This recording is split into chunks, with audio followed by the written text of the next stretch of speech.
ಸಾರಿಗೆ ಮುಷ್ಕರವನ್ನು ವ್ಯವಸ್ಥಿತವಾಗಿ ಹತ್ತಿಕ್ಕಿತ ಸರ್ಕಾರ. ಮುಷ್ಕರಕ್ಕೆ ಕರೆ ನೀಡಿದ ಜಂಟಿ ಕ್ರಿಯಾ ಸಮಿತಿಯಲ್ಲಿ ಹಂತ ಹಂತವಾಗಿ ಒಡಕು ಕಾಣಿಸಿಕೊಂಡಿತು.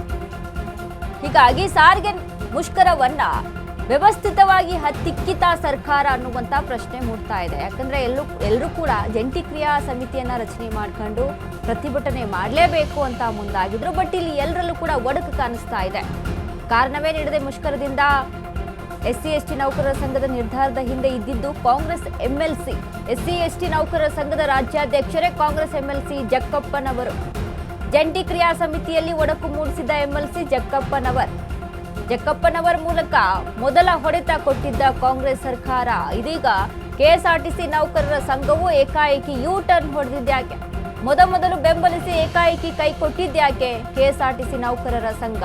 ಈ ನಡೆಯ ಹಿಂದೆ ಇದ್ಯಾ ಕಾಣದ ಕೈಗಳ ಕೈವಾಡ? ಇದರ ನಡುವೆ ಹೈಕೋರ್ಟ್ನಿಂದಲೂ ಬಸ್ ಬಂದ್ಗೆ ಕೊಕ್ಕೆ ಕೊಟ್ಟಿದ್ದಾರೆ.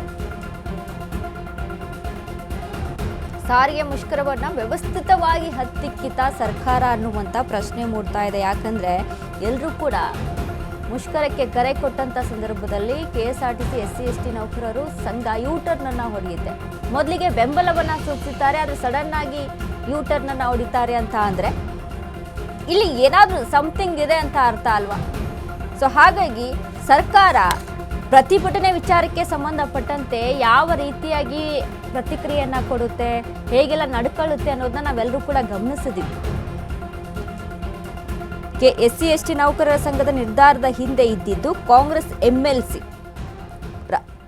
ಎಸ್ಸಿ ಎಸ್ಟಿ ನೌಕರರ ಸಂಘದ ರಾಜ್ಯಾಧ್ಯಕ್ಷ ಕಾಂಗ್ರೆಸ್ ಎಂಎಲ್ಸಿ ಜಕ್ಕಪ್ಪನವರ್. ಇಲ್ಲಿ ಈ ಒಂದು ಆಪರೇಷನ್ ಅಲ್ಲಿ ಇವರ ಕೈವಾಡ ಇದೆ ಅನ್ನುವಂಥದ್ದು ಕಂಡು ಬರ್ತಾ ಇದೆ.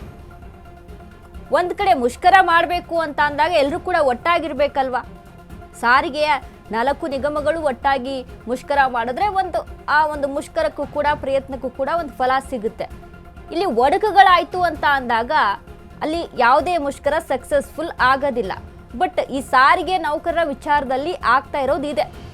ಈ ಹಿಂದೆನೂ ಸಹಿತ ಈ ರೀತಿಯಾದಂಥ ಸಾರಿಗೆ ನೌಕರರ ವಿಚಾರಕ್ಕೆ ಸಂಬಂಧಪಟ್ಟಂತೆ ಪ್ರತಿಭಟನೆ ಮಾಡ್ತೀವಿ ಅಂತ ಮುಂದಾದಾಗ ಪ್ರತಿ ಬಾರಿನೂ ಕೂಡ ತಡೆಗಳು ಬರ್ತಾ ಇದೆ. ಸರ್ಕಾರ ಎಲ್ಲ ರೀತಿಯಾದಂಥ ಪ್ರಯತ್ನ ಮಾಡಿ ಏನೋ ಒಂದು ಹತ್ತಿಕ್ಕುವಂಥ ಕೆಲಸ ಮಾಡುತ್ತೆ ಅನ್ನುವಂಥದ್ದು ಇಲ್ಲಿ ಕಾಣಿಸ್ತಾ ಇದೆ. ಒಂದು ಕಡೆ ಹೈಕೋರ್ಟ್ ಸಹಿತ ಬ್ರೇಕ್ ಅನ್ನ ಕೊಟ್ಟಿದೆ. ಇದಕ್ಕೆ ಸರ್ಕಾರಕ್ಕೂ ಕೂಡ ನೋಟಿಸ್ ಅನ್ನ ಕೊಟ್ಟಿದೆ. ಏನಾಗಿದೆ, ಏನಾಗ್ತಾ ಇದೆ, ನೀವು ಯಾಕೆ ಅಲ್ಲಿ ಸ್ಪಂದನೆ ಕೊಡ್ತಾ ಇಲ್ಲ, ಮೀಟಿಂಗ್ ಅನ್ನ ಮಾಡಿ, ನೀವು ಸಭೆಯನ್ನ ಮಾಡ್ಕೊಂಡು ನಮಗೆ ಗುರುವಾರ ತಿಳಿಸಿ ಅನ್ನುವಂಥದ್ದನ್ನ. ಸೊ ಹೀಗಾಗಿ ಮುಷ್ಕರ ಮಾಡ್ತೀವಿ ಅಂತ, ಹೋರಾಟ ನಡೆಸ್ತೀವಿ ಅಂತ ಮುಂದಾದವರು ದಿಢೀರಂತ ಸೈಲೆಂಟ್ ಆಗಿದ್ದು ಯಾಕೆ ಅನ್ನೋದ್ರ ಹಿಂದೆ ಸರ್ಕಾರದ ಕೈವಾಡ ಕಾಣಿಸ್ತಾ ಇದೆ.